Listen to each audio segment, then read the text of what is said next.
नमस्कार किसान साथियों, स्वागत है आपका यूथ एग्रीकल्चर के एक और नए वीडियो में। भारतवर्ष में सबसे प्रमुख खेतियों में एक मक्का की खेती भी आती है।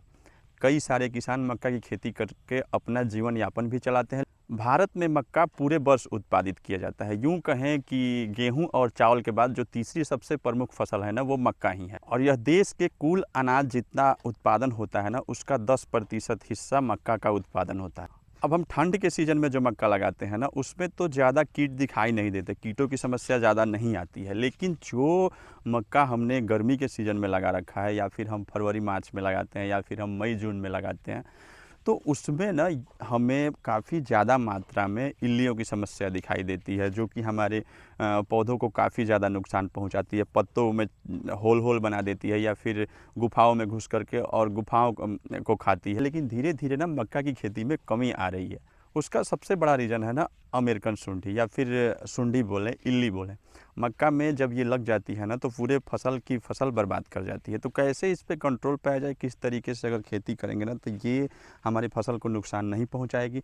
और आप देख सकते हैं ना कि जितनी ये गुफाओं में लगती है, ज़्यादातर ये गुफाओं में लगती है। ऐसे इसके बीट जब दिखाई दे तो समझ जाना चाहिए कि हमारे खेतों में ये सुंडी लग चुकी है। और ये जल्दी ख़त्म नहीं होती। बाहर से पत्ता ठीक दिखता है, लेकिन अंदर ही अंदर ये हमारी फसल को पूर्ण रूप से बर्बाद करती है, और कहीं नहीं तो कहीं पैदावार को काफ़ी ज़्यादा नुकसान पहुंचाता है। ये जब इसमें से बालियाँ निकलती है ना, तो बालियों को भी ये अंदर से खा जाता है। पौधे ऐसे खड़े ही रहते हैं और अंदर से सब कुछ सफ़ा चट कर गई होती है। ये जो इल्लियाँ होती है, अमेरिकन सुंडी जिसको बोलते हैं, पहले ये कीट नहीं थे हमारे यहाँ। लेकिन जब से चिड़िया का आना जाना थोड़ा कम हुआ है ना, जब से क्लाइमेट परिवर्तन हुआ है, यूँ कहें कि रेडिएशन के प्रभाव से जब से चिड़िया कम हो गई है ना, तब से हमारे यहाँ कीट ज़्यादा बढ़ गए। और ख़ास करके मक्का में या फिर ब्रिंजल में, किसी भी फसल में इन कीटों का प्रकोप ज़्यादा है। अब इसको इंसेक्टिसाइड से कंट्रोल करना पड़ता है। इंसेक्टिसाइड में भी हम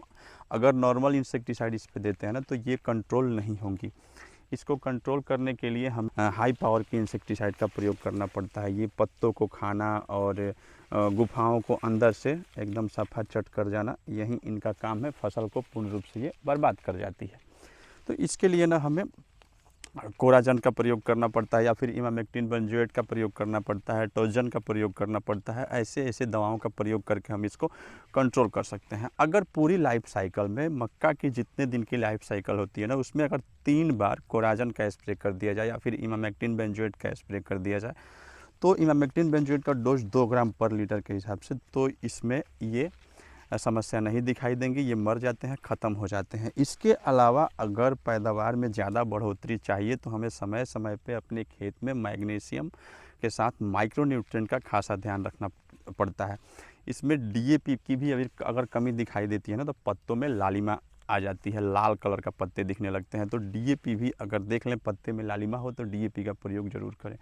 साथ ही इसके पत्तों के कोर, अगर ये वाला सिरा, ऊपरी सिरा जिसको बोलते हैं, ये वाला सिरा अगर इसका पीला दिखाई दे, जला हुआ दिखाई दे, तो समझे कि हमारे खेत में पोटेशियम की कमी है।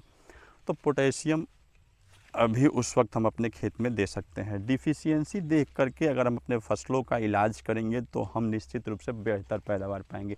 और मक्का में ये जो प्रमुख समस्या है इल्लियों का, उसका इलाज वही है कि आप कोराजन डालें उसमें, या फिर आप इमामेक्टिन बेंजोएट डालें, या फिर उसमें आप ये टोजन का प्रयोग कर सकते हैं इत्यादि। जो भी फल छेदक कीट की दवा आती है ना मार्केट में, फल छेदक कीटों के लिए सबसे बेस्ट दवा तो इमामेक्टिन बेंजोएट ही है, या फिर कोराजन हो गया। कोराजन चूँकि ज़्यादा दिन तक उसकी वैलिडिटी होती है, तो आप उसका प्रयोग कर सकते हैं।